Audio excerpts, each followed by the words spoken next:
All right. So, yesterday we were talking about the part that the director plays, what they have to do, and we did talk about casting as far as what the director has to consider when choosing a play. What we hadn't done yet was talking about the actual casting. That's where we are now. So, guys, when we get ready to do a show, first of all, we have to select the play or the musical that we're going to do. And then once that's done, we have to set up the auditions, selecting the cast. Casting is what we call it. That means we match up characters to actors, okay? And here are the things that we have to consider when we are casting a show, all right? We have to consider the actor's ability to interpret and project the character both vocally and physically. Can they get that character across? And we also have to think about the actor's physical attributes, their gender, their appearance, their height, their size. Because there are certain roles, some roles it doesn't matter what the character looks like, but there are other roles that there are specific things that you need. And with the gender thing, I will be honest with you, there have been times when we have slightly rewritten a character and had a girl playing it instead of a boy. And sometimes you can do that, sometimes you cannot. It depends on the part. But we have to consider those things. The actor's ability to grow and develop the character. How well, and usually like freshmen, I'm not usually as familiar with their abilities until they get in and actually start performing. Often freshmen will start with really small parts until I can see what they can do. Sometimes they're a little bit bigger based on how they do in auditions and things like that. But until I know that actor and know what their abilities are, sometimes it's difficult to determine whether they're good for a part or not. They may do a very good job in the audition, and I've had kids, and it's not just freshmen, any kids that I haven't had audition before, if I'm not familiar with their acting abilities. That can be a challenge because I'll be honest with you, I've had different experiences with this. I've had kids who did great in auditions, and then they couldn't go any further with the role than that. No matter what I did, they never changed how they performed the role. They didn't grow with the role. I have also had students, Miss Martinkus, our choreographer, when she was in high school and did plays, she was terrible at auditions. She will tell you that flat out. She was not good at auditioning, but when she learned a part, she was very good. She was a great actress. She's still a great actress. And with her, that sort of happened by accident, that we learned, oh, she is a much better actress than she auditions. And so we always took that into consideration and knew that we could count on her, that she was somebody, despite a poor audition, who could grow and develop into the character. Also, we have to consider the actor's dependability, their cooperation with other kids, and their attitude. And then in the school, when you're talking about casting a show, a school show, you also have to consider the students' attendance and grades, because you have to have somebody in the part that is reliable, that they're not going to be suspended for things, that they are going to show up. And I'll tell you, I've had times where I had kids that I had a student several years ago. He was a terrific actor. He played some lead roles for me, and then we started to see some problems his junior year about him not coming to school and not showing up for rehearsals. And then when that happened in the fall, in his senior year, we were working on the play, and he wasn't showing up for rehearsals. And the week before the show, I replaced him. And then he showed up for dress rehearsal. And I had to explain to him, and his mother was very understanding. She agreed with me that, look, he hasn't been there to rehearse. that I'd already had somebody else in the part, that I couldn't do this. And she backed me up on it, which was really good because her son hadn't been, fulfilling his responsibilities. So you have to consider all of those things when you're casting a show, okay? Not just how well they might fit the part, but can they grow into the part? Can they develop that character? Are they dependable? Are they going to cooperate? Are they known for cooperating with other kids? Okay. So this part about selecting the cast is about auditions. So this is the selection process where actors try out for the parts that they want. And they can be done differently based on the needs of the group. Like a school like maybe you're doing a class production and the teacher may have auditions right there in the classroom, and I'll just have you, hey, let's read for this part. Or maybe I won't even have you audition for the parts because we've been reading the play in class. And I'll ask you, I've done this before, I've asked students, hey, what parts name the top three parts that you're interested in. And I can usually go from there without having to hold separate auditions. But they can also be different, like in how they're run. Okay, as far as what the director will ask you to do at an audition, whether they will ask you to read a prepared scene, and maybe it's a scene that you choose, or I typically give the kids a scene to read. Sometimes you'll come in and do a cold reading, like you'll read a part on the spot with no preparation. Unfortunately, that happens with a lot of my students, even though I give them the parts to read and practice ahead of time. And some of them, they didn't prepare. A prepared reading, you practice it before the audition. It could be something of the actor's choice or a scene from the play that's provided by the director. Also, musical auditions usually require the actor to sing and to sometimes dance. If there's dancing involved, they will probably have some kind of dancing audition. We have had dancing auditions before to tell what the kids could do if we weren't familiar with them. Ms. Allison would have a short, quick routine that she would show them and then ask them to do. She'd give them a little session, and she knows how to figure out what they can do. Even if they don't have dance experience, she could tell how quickly they catch on to something and how coordinated they might be. Also, usually you have an audition application. This asks for information about the actor. There is a sample of one on page 176 at the school level, and mine usually have this on there too. It'll ask for your class schedule. It'll ask for what other activities are involved in after school, because rehearsals are usually after school. Okay, so that's the auditions. One last thing about casting. There are a couple other things that are involved, like callbacks. Sometimes we have callbacks. There's a second or third audition that maybe certain students or actors are asked to come back and read a part again. This gives the director another chance to look at the actor, and it sometimes involves putting actors in scenes together to see how the combination works. The most famous of those that I can think of, most of you are familiar with Star Wars, right? Yes? No? Yepers. Okay, so in the original Star Wars with Harrison Ford, Mark Hamill, and Carrie Fisher, they had all auditioned separately, and Harrison Ford had actually come in he needed somebody to read with Mark Hamill and Carrie Fisher, I believe the story goes. He was a carpenter. He'd been acting, but he hadn't done a lot of acting jobs, and he was working as a carpenter on set. He was not Steven Spielberg, George Lucas. And he knew George Lucas, and he said, hey, will you step in and read with these two? And the three of them, he thought the combination was great. Part of it had to do with the way they played off of each other.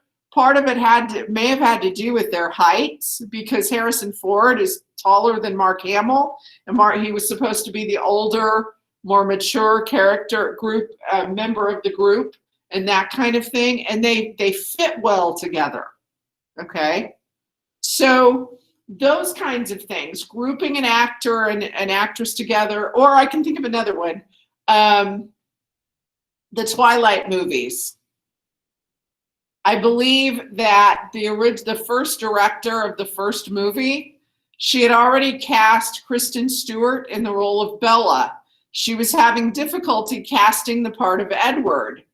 And she would have these actors come over and do scenes with Kristen Stewart as playing Edward.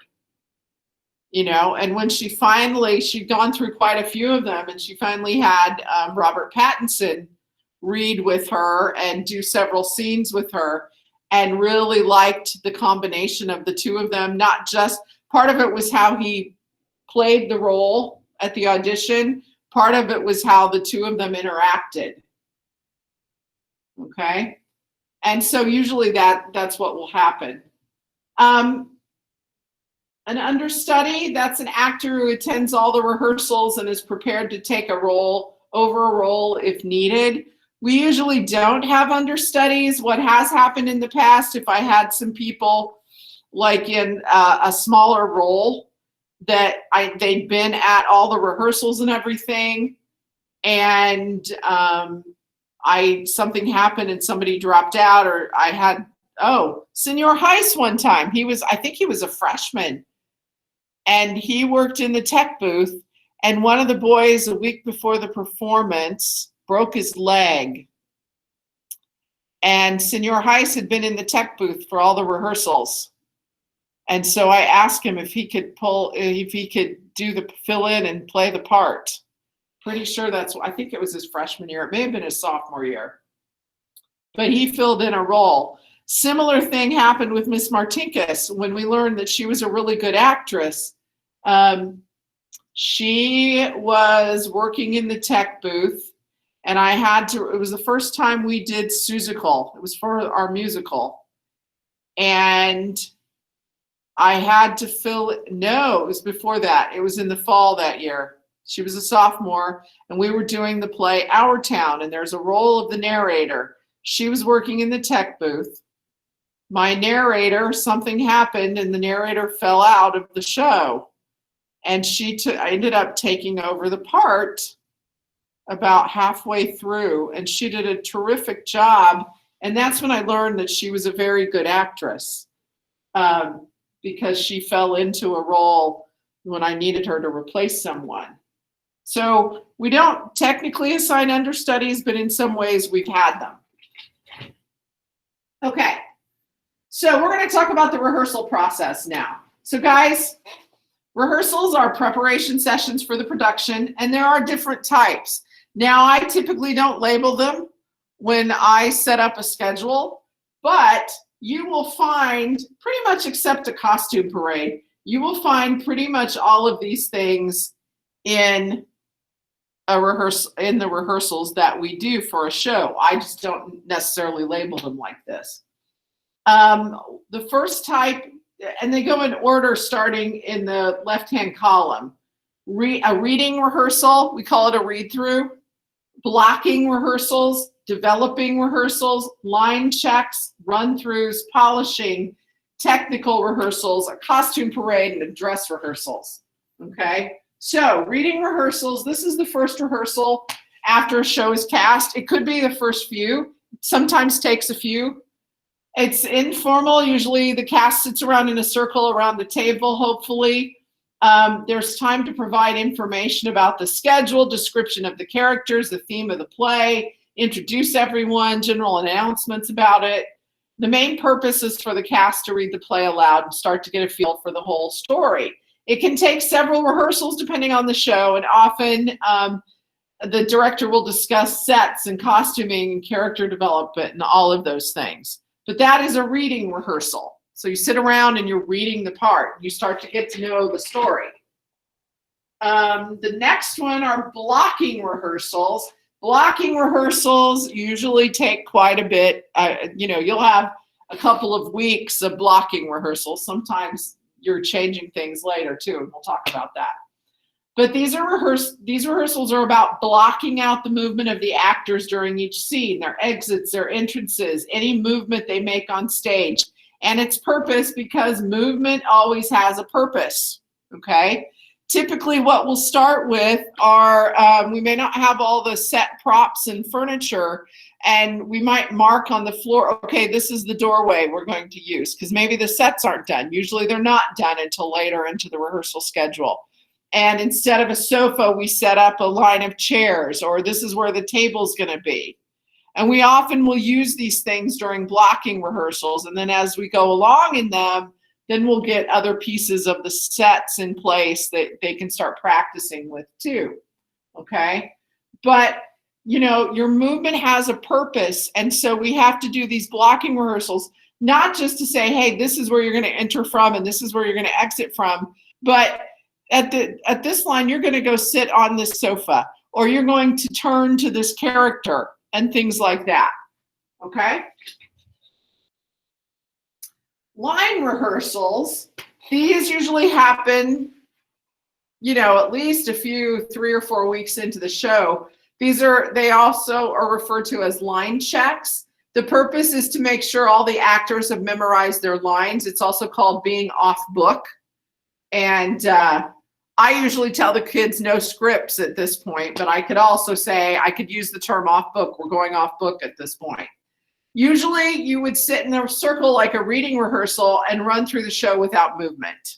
You don't have to worry about the movement. You want to focus on the lines. And I have done these before, especially when I know the kids are having difficulties memorizing their lines. And sometimes we do it not in one big, you know, go through the entire show, which often that will be done. It's a good way to time the length of the show too. But I will do them sometimes if we are struggling with scenes and we need to be off book soon. So we might take a rehearsal, and what I would do to help them memorize if they're really struggling is I would have them, we take it page by page, and I'd have them read the page with the script and then not look at the script and do the page again, okay? And go through it, especially if we're having difficulty, okay? Yes, this is on Canvas. Caitlin asked if you guys didn't see it, if the notes are posted. Yeah, I've got this slideshow on Canvas for you, okay? It says, it's called Production Process or Prod Process Note or Slideshow, okay? So it's all right here, so you don't have to take notes for this. All right, developing rehearsals. These are also called working rehearsals. This is where the director and the actors go over and over scenes, sometimes adding more movement, adding in props, working out problems, sorry. And these are what a big portion of them are. You just have to. That's the only way. Those of you that are in sports or in band or in choir, you know, you have to repeat and repeat and repeat and practice, practice, practice. That's what these developing rehearsals are about.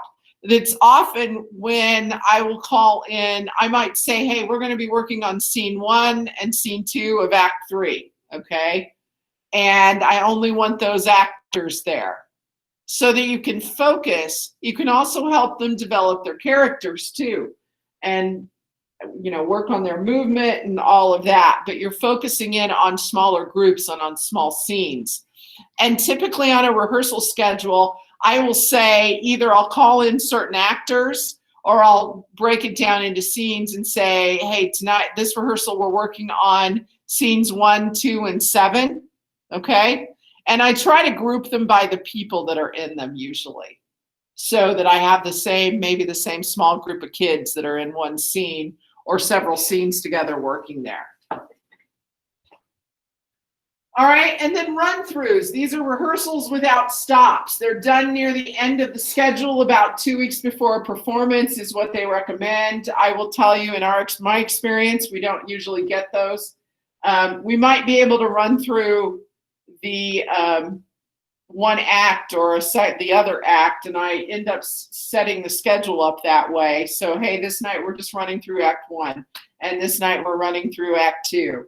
And we try, it's hard to do it without stops, but You need to try it. And you do it after the actors are off book and blocking is finished and set. And it says the directors typically take notes and review them with the cast so whatever issues are seen can be worked on. Okay. Some directors will do run-throughs and videotape and then show the video. Some of them will simply take, I usually take notes. Sometimes they will record their notes as they're watching the show and then they'll play that for the actors. Or if you videotape what they're doing in the rehearsal, then you can show them. We usually don't have the time to do that for the actors to sit down, just take a night and watch what you did so that you can work on it. Polishing rehearsals. These are to correct problems that occurred in the run-throughs.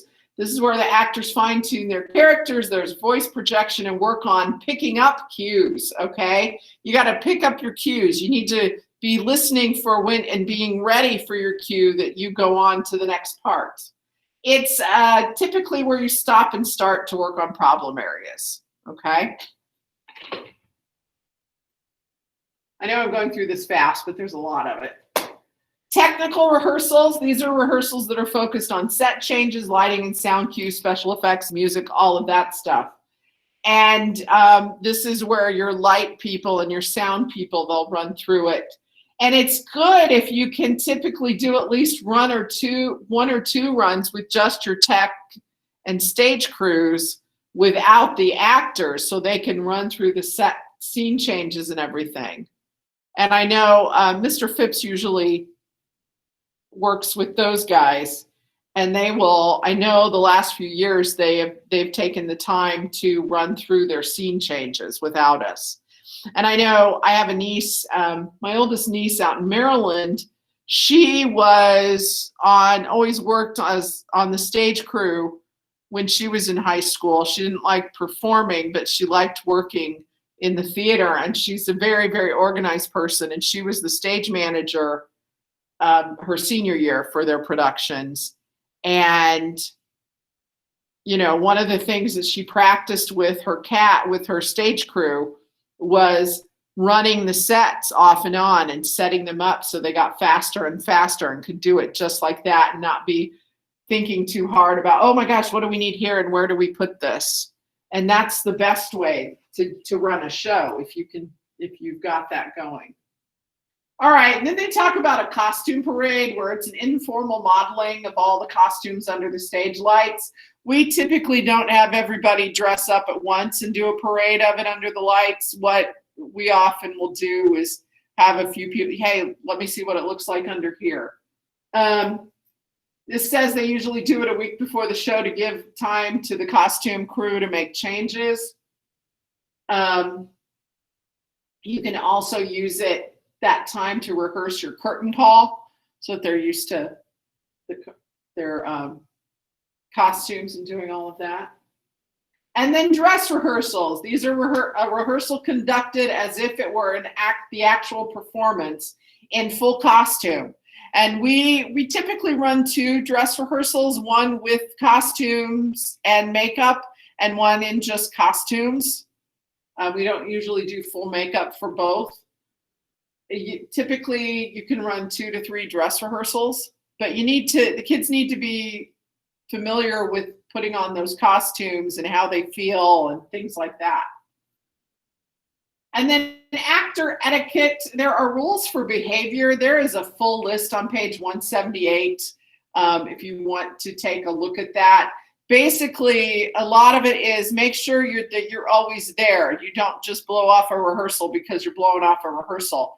Attendance is important, and that you are prepared when you get there. Whatever you were supposed to have had ready, if you were supposed to have scene 1 memorized, you need to be there with scene 1 memorized because it gets really frustrating if you don't.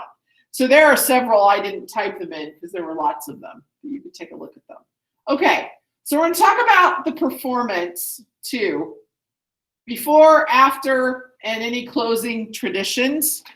What are the responsibilities of the actor? Well, you need to be there early, whatever time your director sets. Typically, If it's a musical, I usually tell the girls at least to be there 2 hours early before the show. Boys often can show up an hour and a half. The thing with the girls, it depends on what kind of hairstyles they have to have done, how early they need to be there. But the director usually tells you, hey, and I'll tell the kids, you need to be here. The curtain opens at this time. You need to be here by this time. And then you also, your responsibility as an actor is to also get into your makeup and costuming and check any of props that you're supposed to use and make sure they are where they belong. Afterwards, your responsibilities are to put away your personal props, hang up your costumes, take off your makeup. Now, there are one of the things your book says about your costumes and makeup is never to wear them out into the audience. We always have traditionally had like a meet and greet afterwards where students will go out. They'll go out in full costume and their full makeup and talk to their parents and everything and take pictures. We have never had I don't hold by, oh, we're breaking that wall that they sometimes think, and the reality of it, that you shouldn't be seen out of it without with your makeup on. Now, I don't want them to go out there before the show. I do have a rule about that they should not be seen in their costumes and makeup before the show by the audience. But afterwards, we've never had any rules about that. Then, after the final performance, we strike or put everything away that was used in the show. Part of it we call striking the set, meaning we disassemble the set and we put away the props and we gather up the costumes and either return them or clean them or whatever needs to be done with them. Okay? That's where we strike the show. And then closing traditions, there's often a cast party held to talk about or watch the performance. We do that when we can as far as watching it. We often, we haven't done this lately. We used to, while we were watching the show, the kids would have the extra programs or extra posters, and they would trade them, and everybody would sign and write a little note on everybody's program. So you had a little souvenir of the show with your fellow cast members signing it. Okay, so those are the traditions and so forth. Let me see what else is on here. Oh, and that is it. There's the finale. Okay. Curtain calls are, did I talk about the curtain call? I don't think I did. Well, guys, in a show, you have a curtain call, usually. I didn't put that up there. But the curtain call is where you take your bows. Okay. Sometimes if like with a school performance, everybody just comes out together, the whole cast, and bows.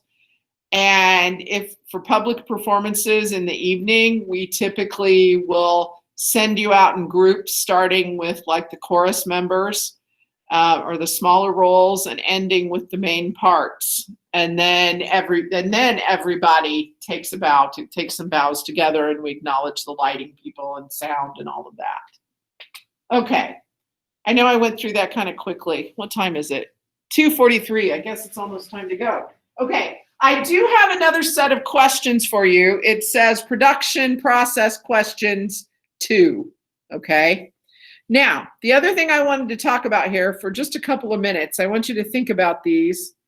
Like I said, I was trying to do some adapting to and thinking of some things that we could do depending on how long we are virtual. Right, as of right now, it's just this week, okay? But this is also something we could do in class or out of class. So what I would like to do is to choose a play for the class to read. What I can do is I will post it once we decide. I will just I'm not going to make paper copies of it. I'll scan it and I will place it in Canvas for you. And then we'll do some read-throughs, but I would like to use this. I would like you to do some, maybe sketch out how you think the sets should be, because we're going to look at some of that too. what you're, maybe coming up with some costume ideas for the parts. So here are your options that I thought of. I have a short play called The Mouse Who Didn't Believe in Santa. It's a short little one-act play that's about maybe 25, 30 minutes long. It has, let's see, what's it about? Do I have a description here?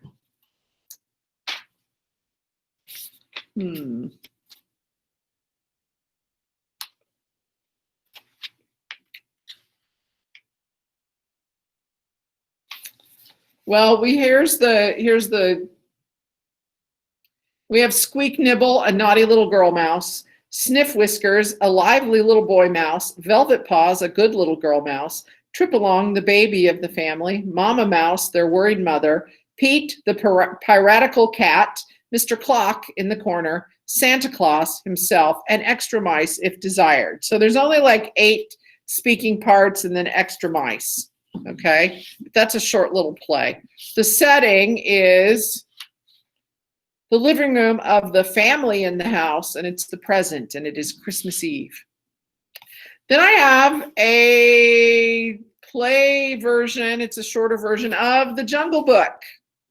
Okay, like Mowgli and Shere Khan and all of those good people. Who else? Oh, Rikki Tikki Tavi, Baloo the bear, Bagheera the panther. There's the Monkey King and things like that. Okay.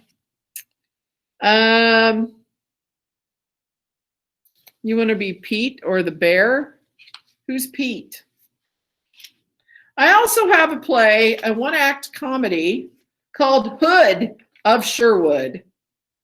And it is kind of a goofy version of the Robin Hood story. And what characters do we have in this? We have Robin, Alan Adale. Robin is a silly bandit of Sherwood Forest. Alan Adale is a folk singer. Friar Tuck is a man of the cloth. Little John, a gruff, tough guy. The first lookout, a voice from off stage. A rich man who's a world banker. Maid Marian, a friend of Prince John. The second lookout, another voice from off stage. The Prince John, an evil prince of England. Sheriff of Nottingham. And merry men and guards, as many as desired, may be women dressed as men. Okay? And it's a very silly play, but that's a possibility. I also have, here are some classics. I have Charlotte's Web. Are you all familiar with Charlotte's Web? This is a nice play. So you've got Charlotte, you have the Arabelles, Fern, John, Martha, Avery, the Zuckermans, Homer and Edith, and Lurvy the hired hand, Wilbur the pig, Templeton the rat, Charlotte the spider, the goose, gander, sheep, and lamb, Chorus, a reporter, and so forth, and other people. Okay. Then, okay, this is not a classic. It's a classic line. It's a mystery comedy spoof in 2 acts. It was a dark and stormy night. This is the first play I directed here. It is set, you'll see, we have Hepzibah, Saltmarsh, Arabella. Let me see if there are descriptions of them. Hepzibah Saltmarsh is an elderly spinster. She's eccentric. Arabella is her cousin, also eccentric. Olive, the hired girl, she's quite odd. Ebenezer, another Saltmarsh cousin, he's insane. Jane Addams, a job applicant and thief. Mary Shaw, another applicant. Snell, the state trooper. Ed Perkins, a cab driver and college student. Dorothy Blake, Mary's younger sister. Belle Malibu, vital witness. Dawson, a hard-nosed detective. Uncle Silas, the oldest maniac in Massachusetts. Smiling Sam, the beauty man. And Euphemia, an aspiring nurse. Okay? And any of those we could condense too. But it's in an old house. And then I have Charlie and the Chocolate Factory. Okay? Of course, that's, Willy Wonka. And of course you have, well, we have the narrator, we have Augustus Gloop, we have Veruca Salt, Violet Beauregard, Mike TV, Mr. Bucket, Grandma and Grandpa and Grandma and Grandpa, and Mrs. Bucket and Charlie and Mrs. Gloop and Willy Wonka and Mrs. TV and Mr. Salt and Mrs. Salt and Mrs. Beauregard, Mr. TV, and Oompa Loompas. Okay. So, any thoughts right now on these?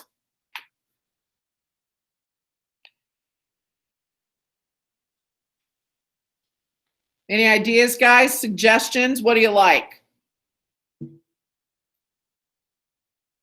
You know what? I could put it in as a list, or I'll make a list, and then you can tell me. You can put your answers in, what your choice is. Okay. Emma says Charlie and the Chocolate Factory. Taylor said Jungle Book and then Robin Hood. Okay. I will tell you what, like I said, I will make a list. What I would like you to do, I'll put it in there here in a few minutes. And Kate likes the mystery one. Okay. I will put a brief description of each. Well, if we need it.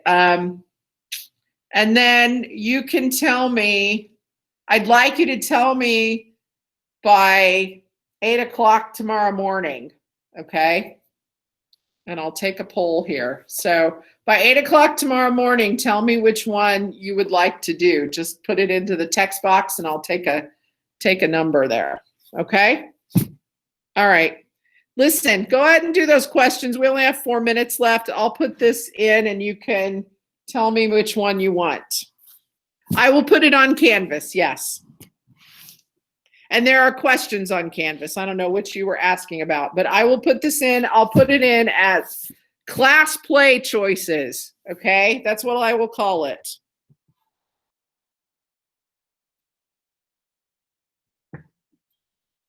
And you are free to leave the meeting.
Hi, I have a question.